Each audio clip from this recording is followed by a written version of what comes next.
لا أرجو لا إله إلا الله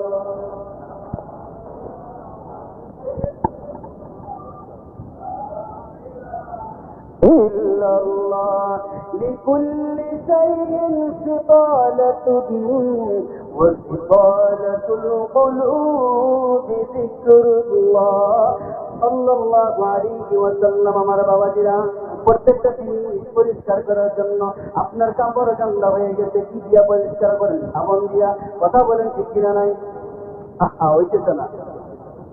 তাহলে আমার একদম কম সময় শেষ করে দিন। আপনারা মনে হয় বুঝতেছেন না। আমি কইলাম আমার সাথে একটু কথা কইেন, একটুবার সুবহানাল্লাহ বা আলহামদুলিল্লাহ এই তো কইবেন না, হ্যাঁ বা না একটু কইবেন।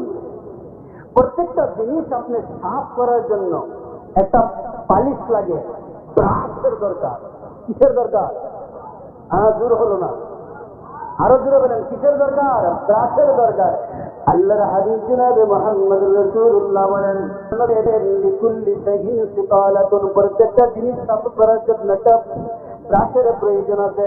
এ মুসলমান, আমাদের কলবের ভিতরে গুনাহ করতে করতে বন্ধু, আমাদের হৃদয় কলব টুকুরের বন্ধু এরকম ভাবে কালো আংরা বানায় দিতে রে বাবা। এই কলবের ভিতরে দিনের কথা ভালো লাগে না, কুরআনের কথা ভালো লাগে না, আপনার চক্ষু ভালো দেখতে ইচ্ছা করে না, আপনার কানে ভালো শুনতে ইচ্ছা করে না, আপনার জবান ভালো কথা বলতে ইচ্ছা করে না, আপনার হাতে ভালো কাজ করতে ধরে না, আপনার পা ভালো কাজের জন্য এগিয়ে বাড়ে না।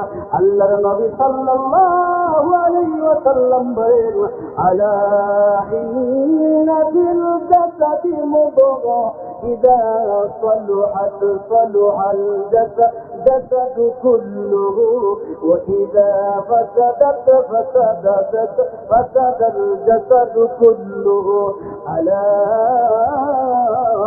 وهي القلب أو كما قال رسول الله। সবাই বলবেন, আরো জোরে বলেন সাল্লাল্লাহু আলাইহি ওয়াসাল্লাম। আমার বাপজানেরা, আমার বন্ধুগণ, কেন আপনি সুবহানাল্লাহ বলবেন না? কেন আপনি আল্লাহু আকবার বলবেন না? আপনি যদি আল্লাহর নামের জিকির করেন কি লাভ হবে? মধ্যখানে মনে হয়ে গেছে, সেই জন্য বলতে যে আল্লাহর হাবিব বলেন, দুনিয়ার আমার উম্মতরে তোমার এই সুপার বডিগারের ভিতরে 360টা জুসের ভিতরে, 360টা প্যাসেঞ্জারের ভিতরে, 360টা জুস আহারের ভিতরে আল্লাহ রাব্বুল আলামিন একটা জিনিস বানিয়েছেন, একটা গুস্তের টুকরা দেন, যাকে আমরা আরবি ভাষায় কলব বলি, যাকে আমরা বাংলায় ভাষায় দিল বলি, অন্তর বলি। এ মুসলমান, আল্লাহর হাবিব সাল্লাল্লাহু আলাইহি ওয়াসাল্লাম বলেন, আলা হুশিয়ার হুশিয়ার, ইন্না ফিল জাসাদি মুদগা। এ আমার উম্মতরা শুনে নাও, তোমার অন্তরের ভিতরে, তোমার জিসিমের মধ্যে আল্লাহ একটা গুস্তের টুকরা বানিয়ে রেখেছেন। ওই টুকরাটা যদি তোমার পরিষ্কার থাকে রে, আল্লাহর নবী বলেন, তোমার পুরোটাই দেহ তোমার পরিষ্কার। সুবহানাল্লাহ। আর যদি ওই তোমার কলবের কলবটা যদি তোমার অপরিষ্কার থাকে,